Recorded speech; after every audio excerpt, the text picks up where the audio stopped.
வணக்கம் நண்பர்களே, முக்கியமான சில டாபிக்ஸை இந்த பதிவில் பார்க்க போகிறோம். முதல் டாபிக் என்ன பார்க்க போகிறோன்னா, ஜிஎஸ்டி 2.0 அமல்படுத்தப்பட்டுச்சுல, அதன் பிறகு கார்கள் விற்பனையெல்லாம் களை கட்டியிருக்கு. நவராத்திரி சீசனை முன்னிட்டு வரலாறு படைச்சிருக்கு வாகன விற்பனை. போன நவராத்திரியை கம்பேர் பண்ணும்போது இந்த நவராத்திரி சீசனில் வாங்கப்பட்ட கார்களுடைய எண்ணிக்கை 34% அதிகரிச்சிருக்கு அப்படிங்கிற ஒரு டேட்டா வெளிவந்திருக்குங்க.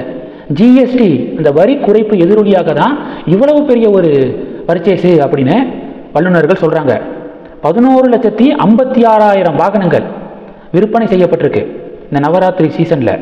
இதுதான் வரலாறுக்கானது, ஆல் டைம் ரெக்கார்டு இதுதான் அப்படின்னு சொல்கிறாங்க. இது முதல் டாபிக். ரெண்டாவது டாபிக் என்ன பார்க்க போகிறோம், ஃபோன் போட்ட பிரதமர் மோடி அப்படிங்கிறது ரெண்டாவது டாபிக். ரஷ்யாவுடைய அதிபர் புட்டின் இருக்கார்ல, அவருக்கு பர்த்டே, அவருடைய பிறந்த நாளை முன்னிட்டு பாரத பிரதமர் மோடி அவர்கள் புட்டினுக்கு ஃபோன் பண்ணி பிறந்தநாள் வாழ்த்து தெரிவிச்சிருக்காரு. அது மட்டும் இல்லாமல் இந்த வருஷம் கடைசியில் புட்டின் இந்தியா வர போகிறாரு. அவருடைய வருகையை ஆவலுடன் இந்தியா காத்திருக்கிறது அவரை வரவேற்க அப்படின்னு புட்டினுக்கிட்ட பிஎம் மோடி சொல்லியிருக்காரு. இந்தியா ரஷ்யா சிறந்த நண்பர்கள். சில பேர் கிளப்பி விட்டாங்க, பாகிஸ்தானுக்கு ஜெட் போர் விமானங்களுக்கான என்ஜினை ரஷ்யா கொடுக்க இருக்கு அப்படின்னு சொல்லிட்டு சில பேர் அடிச்சு விட்டானுங்க. உடனே ரஷ்யா என்ன தெரியுமா சொன்னாங்க, இந்தியாவுக்கு சங்கடம் தரக்கூடிய எந்த செயலையுமே ரஷ்யா செய்யாது, இது ஒரு ஃபேக் நியூஸ் அப்படின்னு ரஷ்யா ஒரு விளக்கம் கொடுத்தாங்க. எப்படிப்பட்ட வார்த்தை பாருங்க, இந்தியாவுக்கு சங்கடம் தரக்கூடிய எந்த செயலையுமே நாங்கள் செய்ய மாட்டோம் அப்படிங்கிறது எவ்வளோ பெரிய வார்த்தை.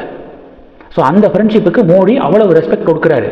புட்டினுக்கு ஃபோன் பண்ணி இப்போது பர்த்டே விஷ் பண்ணியிருக்காரு. இது ட்ரம்ப்புக்கு பார்த்தீங்கன்னா வயிறு கபகபன்னு எரியும். ரஷ்யா கிட்ட கச்சா எண்ணெயை வாங்கக்கூடாது அப்படின்னு சொல்லிட்டு பெண்ணாத்திக்கிட்டே இருக்காரு இப்போ வரைக்கும். மோடி பார்த்தீங்கன்னா இந்த காதில் வாங்கிட்டு இந்த காதில் விட்டுறாரு. வாங்க தான் செய்வோம், முடிஞ்சதை பார்த்துக்கோ அப்படின்னு சொல்லிட்டு கெத்தா இருக்காரு பிஎம் மோடி. அது மட்டும் இல்லாமல் புட்டின் 2 நாளைக்கு முன்னாடி ஒரு விஷயம் சொல்லியிருந்தாரு. என்னன்னா, மோடியை பற்றி எனக்கு நல்லா தெரியும், நாட்டுக்கு எது தேவையோ அது பக்கம் நிற்பார் மோடி. அமெரிக்கா எந்த அழுத்தம் கொடுத்தாலும் மோடியை அடிப்பணிய வைக்க முடியாது அப்படின்னு புட்டின் 2 நாளைக்கு முன்னாடி ஸ்டேட்மெண்ட் கொடுத்தாரு. இது ரெண்டாவது டாபிக். மூணாவது டாபிக் என்ன பார்க்க போகிறோம், ஒரு வீடியோ ஒன்று வைரலாக ஷேர் ஆகிக்கு இருக்கு.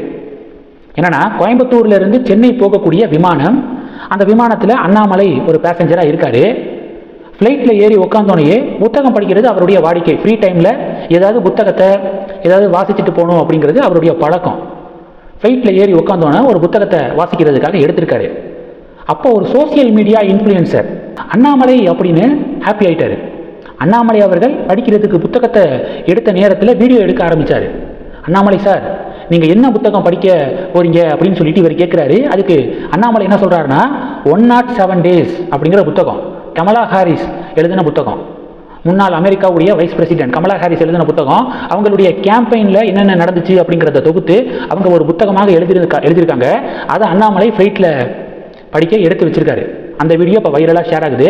அவர் உடனே கேட்குறாரு, அண்ணா இந்த வீடியோவை நான் பப்ளிஷ் பண்ணவா, தெரியாதவங்க தெரிஞ்சுக்குவாங்க, புத்தகத்தை படிக்கணும் அப்படின்னு நினைக்கிறவங்க அந்த புத்தகத்தை தேடி படிப்பாங்களே அப்படின்னு சொல்லிட்டு இவர் கேட்க, அண்ணாமலை 4 பேர் படிக்கிறதுல தப்பே இல்லை அப்படின்னு சொல்லிட்டு அண்ணாமலையும் சொல்ல, இன்னைக்கு இந்த வீடியோ தான் ட்ரெண்டிங்கு.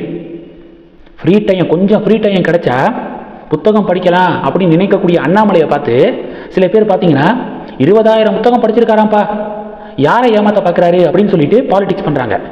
20,000 புத்தகமோ 2,000 புத்தகமோ, ஆனால் வாசிக்கக்கூடிய பழக்கம் இருக்கக்கூடியவர் அண்ணாமலை. அவரை வாசிப்புனா என்னன்னே தெரியாத சில கும்பல் கலாய்க்கிறது தான் வேதனையின் உச்சம் அப்படின்னு பாஜக தொண்டர்கள் பதிவு போடுறாங்க. இது மூணாவது டாபிக்.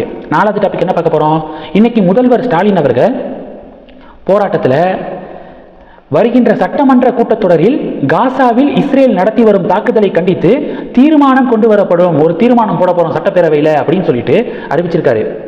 திமுகவினர் ஃபயர் விடுறாங்க. உடனே பாஜகவினர் கேட்குறாங்க, தமிழக சட்டப்பேரவையில் இந்த தீர்மானம் போடுறதுனால என்ன நடக்க போகுது? ஏற்கனவே நீட் எக்ஸாமினேஷனுக்கு எதிராக இதே மாதிரி தீர்மானம் போட்டிங்க, நீட் எக்ஸாம் என்ன பேன் ஆயிருச்சா? இது மாதிரி தீர்மானம் போடுறதுனால ஒரு யூஸும் இல்லை. இந்த தீர்மானத்தை பார்த்துட்டு பெஞ்சமின் நெதன்யாகு பயந்து பாலஸ்தீனம் மீதான தாக்குதலை நிப்பாட்டிடுவாரா? என்ன பண்ணிக்கிருக்கீங்க அப்படின்னு சொல்லிட்டு இப்போ பாஜகவினர் திமுகவினரை டேக் பண்ணி கொஸ்டின் கேட்க இது ஒரு பெரிய டிபேட்டாக மாறி இருக்குது இந்த டாப்பிக்கு. இந்த டாபிக்ஸ் எல்லாத்தையும் பற்றி உங்களுடைய பார்வைகளை மறக்காமல் கமெண்ட் பண்ணுங்கள். தொடர்ந்து கனெக்டில் இருங்க. அடுத்தடுத்து நிறையா பதிவுகளை பார்க்க போகிறோம். நம்ம சேனலுக்கு சப்போர்ட் பண்ணணும் அப்படின்னு ஆசைப்பட்டீங்கன்னா நான் பேசக்கூடிய வீடியோக்கு கீழே நன்றி அப்படிங்கிற ஆப்ஷன் இருக்குது. அதை கிளிக் பண்ணி உங்களால் முடிந்த தொகையை சேனல் வளர்ச்சிக்காக கொடுத்து உதவி செய்யலாம். இல்லை ஜாயின் பட்டனை கிளிக் பண்ணி நம்ம சேனலுக்கு மெம்பராக ஆகலாம். நன்றி. ஜெய் ஹிந்த்.